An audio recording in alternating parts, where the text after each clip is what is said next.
To say Barka da Salah to me in far away Daura. I thank you for making the sacrifice, because the observation that I have abandoned my base for so long was given to a no less personality than the Emir himself during Eid. And he was holding,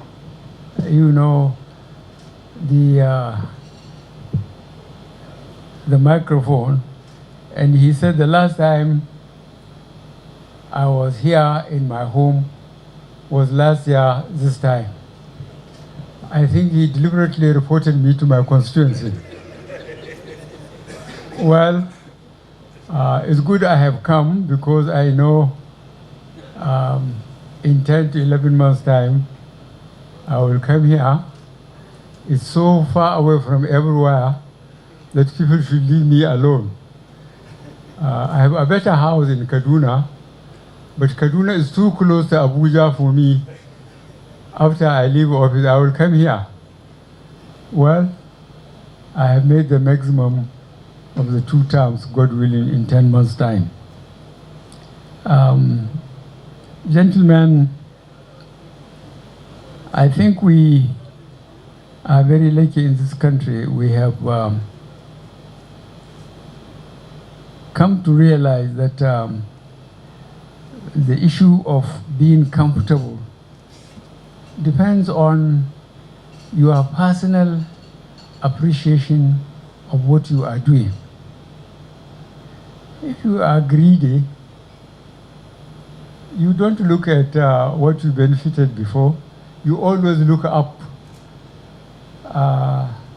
And that keeps you being unmindful of those below you that are struggling for 1 or 2 meals a day. We will thank God that we have arrived at this position. We lead our constituencies, and our constituencies are very happy in the sense that they can at least feed themselves. And I hope that the institutions we have, like ASU, will sympathize with the country and the people. There's nothing wrong with showing the government and leadership that you don't like what they are doing, but enough is enough. Don't hurt the next generation, for goodness sake. So those of you who have friends that are teachers and influential, or even not influential, please persuade them to go back to classes so that our children can resume their educational pursuit. People, whether they like it or not, they are realizing that the old culture developed during colonial days, that you get educated to get a government job. That's no longer. Now you get educated for the sake of education. Because where are the jobs? The jobs are virtually finished. And technology is making things easy. We conducted an exercise in the government. We found out that grade level 12 downwards, we said they should work from home. And we found out we are even more efficient. Well, we couldn't send them away. All we did was ask them, continue your leave while we work, through technology, and we are much more efficient. So technology is even bringing a shortcut to efficiency. And we should use it and try to tell people that please encourage your children ever to get educated for the sake of education, not for government job, because technology is cutting down the number of government jobs. The resources saved will be used for education and healthcare mainly. This was going to help people. I am pleased that a number of you were here last year with me, and we are here today. Next year, this time, I wonder how many of us I will entertain. but I'm looking forward to it. I please pass my thanks to you for looking after your constituencies and pass it to your families and ask them that I have asked them and asked for their pardon. This I personally pass to my Minister of Foreign Affairs especially. I said I don't like to meet his wife because I keep him away from her for so long and for so many times. So please, he should pass my greetings to her and my apology. And this is for so many of you that are working so hard.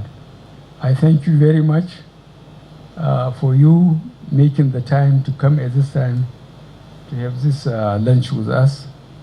And I assure you that I appreciate it, and it makes me feel comfortable and proud that those I work with still are with me.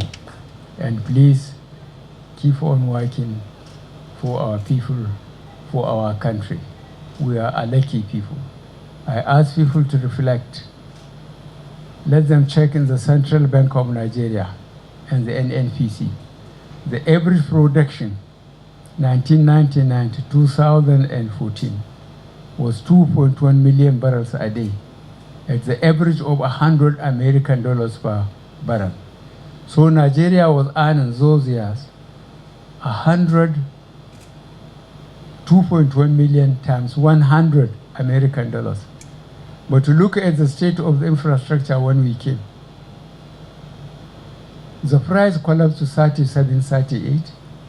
The production went down to 500,000 barrels a day because the militants were unleashed on the administration. But to look at what we have done relative to our resources and time, reflect on the Northeast. Ask anybody from Northeast, he will tell you what used to be the Northeast before. And the South, we are enjoying peaceful time.